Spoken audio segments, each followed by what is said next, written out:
Peter curtain, जिसे vampire of डसेल्डोर्फ भी कहते हैं, जर्मन हिस्ट्री के सबसे बदनाम सीरियल किलर्स में से एक था।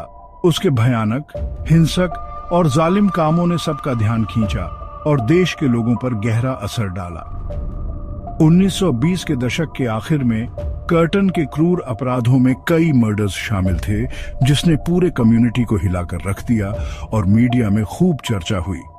यह वीडियो पीटर कर्टन की लाइफ और क्राइम्स के बारे में डिटेल में बताएगा, उसके वायलेंट बिहेवियर के साइकोलॉजिकल रीजंस और उसके एक्शंस का सोसाइटी पर क्या इफेक्ट पड़ा, यह सब एक्सप्लोर करेगा। उसके शिकार आदमी, औरतें, बच्चे, कोई भी सेफ नहीं था। कर्टन के टेरर का राज भले ही थोड़े टाइम के लिए था, लेकिन लोगों के दिलों दिमाग पर गहरा निशान छोड़ गया। उसके क्राइम्स, जो अक्सर बहुत ही जालिम तरीके से किए जाते थे, ने एक्सपीरियंस्ड इन्वेस्टिगेटर्स को भी डरा दिया। न्यूज़पेपर्स ने, जो हमेशा सेंसेशनल न्यूज चाहते हैं, उसे द वैम्पायर नाम दे दिया। एकदम सही नाम, क्योंकि ऐसा लगता था कर्टन को सिर्फ खून से ज्यादा की प्यास थी। वो डर, दहशत और अपने विक्टिम्स की जान की प्यास रखता था।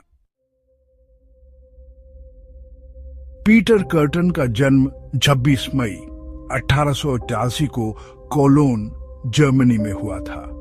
वो एक बुरे घर में पला बढ़ा, अपने बाप से बहुत मार खाई, जिसने उसके वायलेंट नेचर को शेप दिया। बचपन में मिले दर्द और निग्लेक्ट ने उसे एक सीरियल किलर बना दिया। 13 बच्चों में से एक उसने अपने ही घर में बहुत जुल्म देखे। उसका बाप एक जालिम शराबी पूरे परिवार को डराता था। गंदे काम आम बात थे। छोटा पीटर ये सब देखकर गलत चीजों को सही समझने लगा।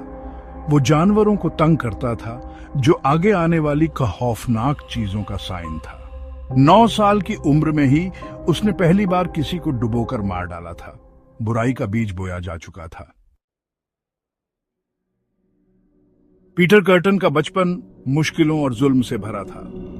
कोलोन में एक गरीब परिवार में पलने बढ़ने की वजह से उसे अपने बाप से बहुत इमोशनल और फिजिकल अब्यूज झेलना पड़ा, जिसका उसके पर्सनालिटी पर बहुत गहरा असर पड़ा। इस माहौल ने उसके अंदर गुस्सा और नफरत भर दी, जो बाद में वायलेंस में बदल गया। टीनेज में कर्टन ने अजीब हरकतें शुरू कर दी, जैसे जानवरों को तंग करना और वायलेंस में इंटरेस्ट दिखाना।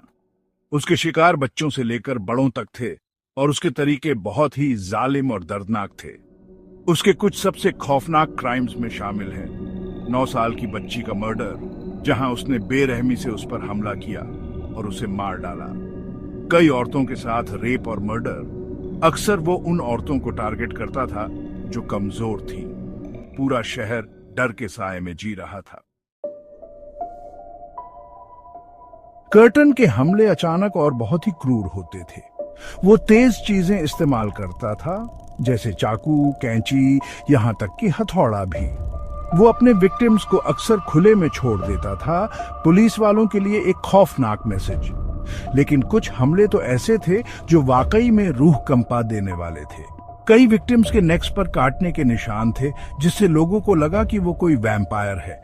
कहते हैं कि कर्टन अक्सर अपने क्राइम सीन्स पर वापस आ जाता था, खून की स्मेल और अपने टेरर की याद में।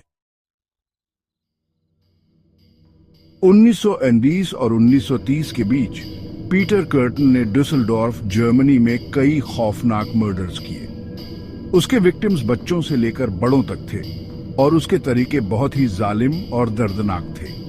क्राइम्स में रेप, मर्डर और कुछ केसेस में विक्टिम्स का खून पीना भी शामिल था। इसलिए उसे डसेल्डोर्फ का वैम्पायर कहा जाने लगा। डसेल्डोर्फ का वैम्पायर एक बुगीमैन, बुरे सपनों का प्रतीक बन गया।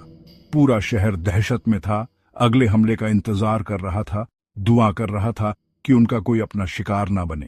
पीटर कर्टन का आतंक का राज 1930 में खत्म हुआ, जब पुलिस ने उसे पकड़ लिया।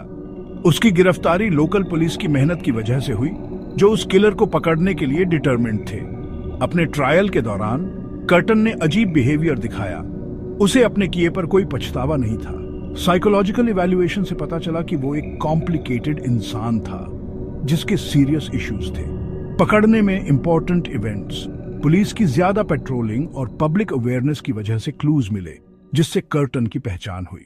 अपने क्राइम्स का कन्फेशन करने के बाद उसे अरेस्ट कर लिया गया।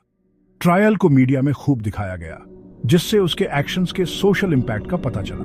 1931 में गिलोटिन द्वारा फांसी दिए जाने के बाद भी वैज्ञानिकों ने उसके सिर का विच्छेदन करने का फैसला किया, इस उम्मीद में कि उन्हें कोई शारीरिक असामान्यता मिल जाएगी जो यह समझा सके कि उसने अपने सभी भयानक अपराध क्यों किए।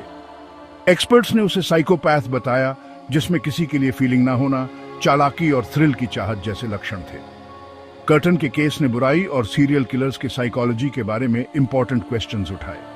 इवैल्यूएशन से पता चला कि बचपन का ट्रॉमा, सोशल एनवायरनमेंट और पर्सनालिटी ट्रेट्स ने उसके वायलेंट बिहेवियर में कंट्रीब्यूट किया। साइकोलॉजिकल असेसमेंट के निष्कर्ष: ज्यादा एग्रेशन और कंट्रोल करने की चाहत, किसी से इमोशनल कनेक्शन ना बना पाना, थ्रिल की चाहत जो वायलेंट क्राइम्स में बदल गई। पीटर कर्टन डसेल्डोर्फ का वैम्पायर क्राइम हिस्ट्री में एक खौफनाक नाम है। उसके जालिम क्राइम्स और उसके पीछे का साइकोलॉजी इंसानी नेचर के डार्क साइड की याद दिलाते हैं। ऐसी घटनाओं को रोकने के लिए उसकी लाइफ और एक्शंस को समझना जरूरी है। हम व्यूअर्स को कर्टन की कहानी के सोशल इंपैक्ट के बारे में सोचने और क्राइम प्रिवेंशन और मेंटल हेल्थ अवेयरनेस के बारे में डिस्कस करने के लिए इनकरेज करते हैं। क्रिमिनल साइकोलॉजी की समझ बढ़ाने के लिए कमेंट्स में अपने विचार शेयर करें या दूसरे आर्टिकल्स पढ़ रहें।